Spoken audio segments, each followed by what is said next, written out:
안녕하세요. 저는 독일에서 살고 있는 예시카라고 합니다. 저희 아버지는 저희가 살고 있는 지역 내에 꽤나 큰 기업을 운영하고 있으셔서 저는 어렸을 때부터 부족함 없이 살아갈 수 있었는데요.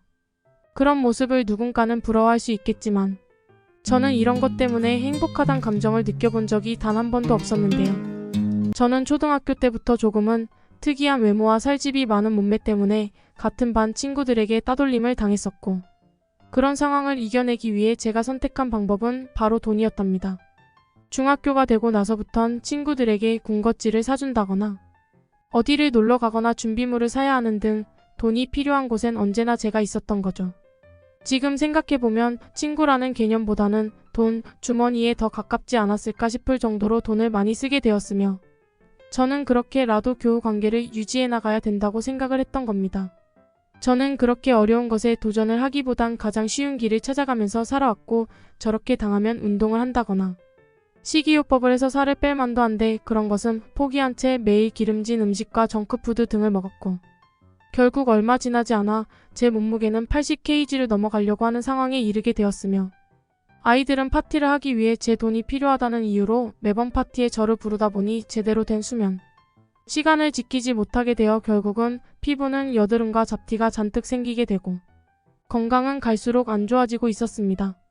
그런 모습을 바라보던 아버지는 무언가 잘못되었다고 생각을 하신 건지 저에게 한마디를 하셨죠.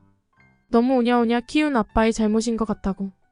그러다 보니 너무 독립성이 없고 도전을 할지 모르는 성격으로 자란 딸이 이젠 제대로 된 삶을 살았으면 좋겠어서 당분간 용돈을 끊을 것이니 이젠 능동적으로 무엇이든 해보렴이라는 청천벽력과도 같은 말이었죠.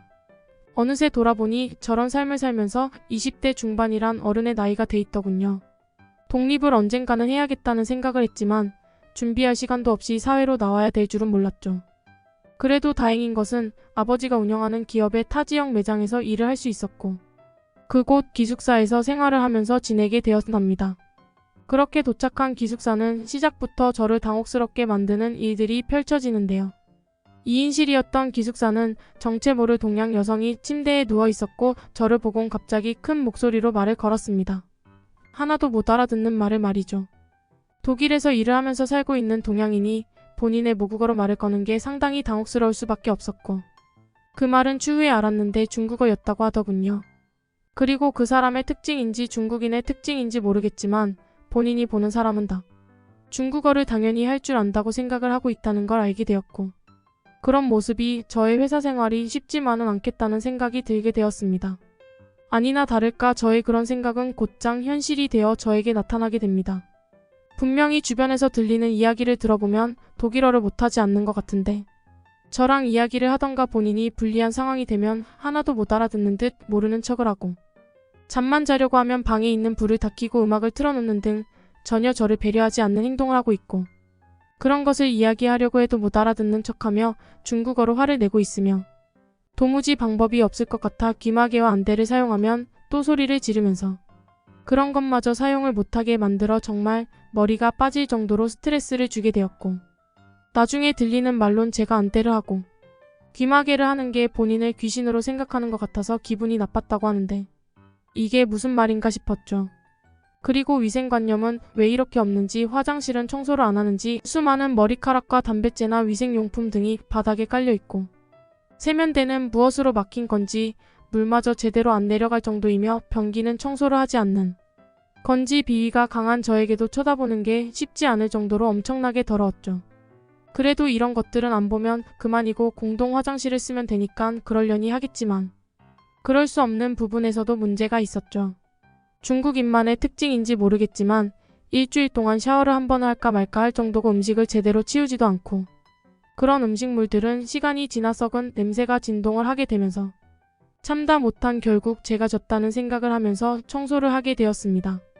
저는 그렇게 사람에 대한 스트레스와 환경에 대한 스트레스로 인해 잠을 제대로 자지 못하게 되었고 결국은 친구들에게 하소연을 하기 위해 연락을 해보았지만 돈이 없는 저는 친구들에게 필요가 없는 사람이 되었고 저를 차단한 것인지 연락이 전혀 안 되었으며 무언가 마음속에 쓸쓸함이 가득 찬 상태로 어떻게든 버텨내야만 했죠.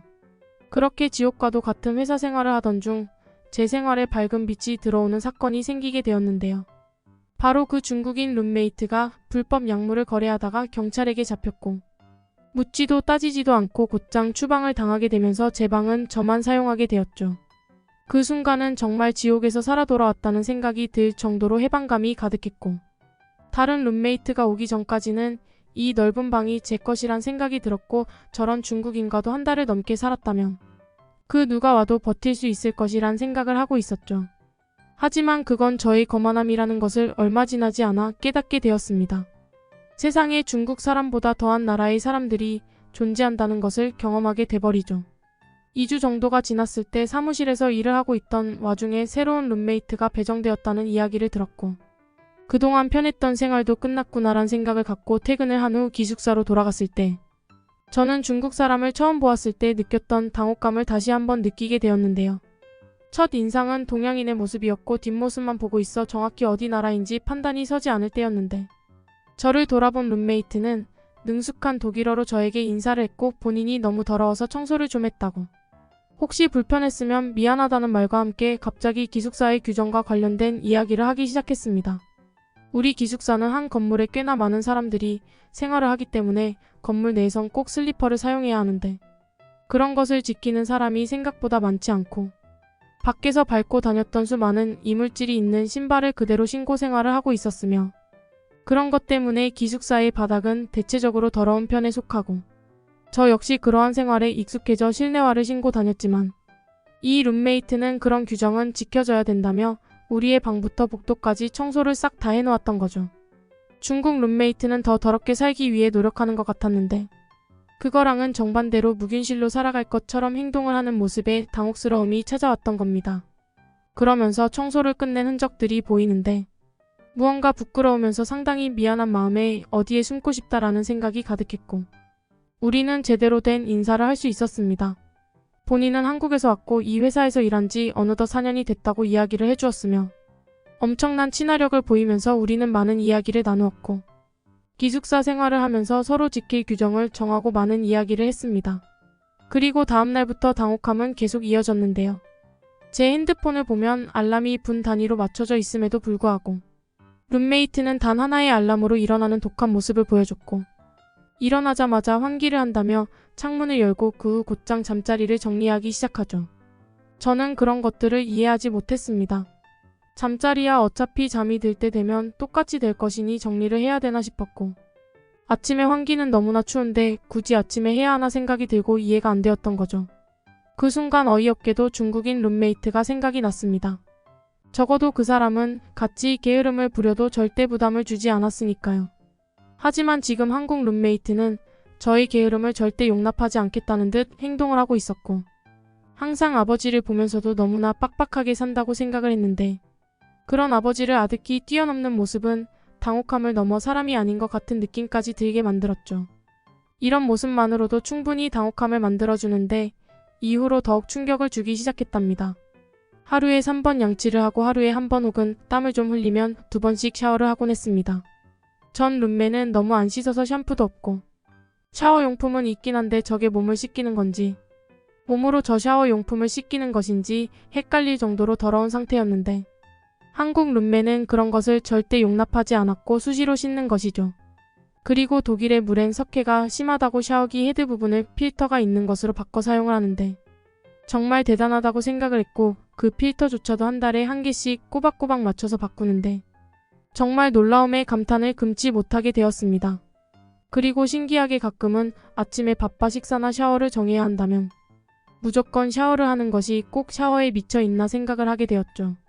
지인들이나 회사 동료들이 청결하다고 이야기를 하는 저조차 하루에 양치는 한두 번을 하고 샤워는 일주일에 2번 정도만 하는데 한국 룸메는 그런 저를 아득히 뛰어넘는 청결함을 보여주었고 그런 습관 덕분인지 항상 향기로운 향만이 몸에서 나고 있다는 것을 알게 되었죠. 그런 모든 행동은 저에게 엄청난 충격을 주었습니다.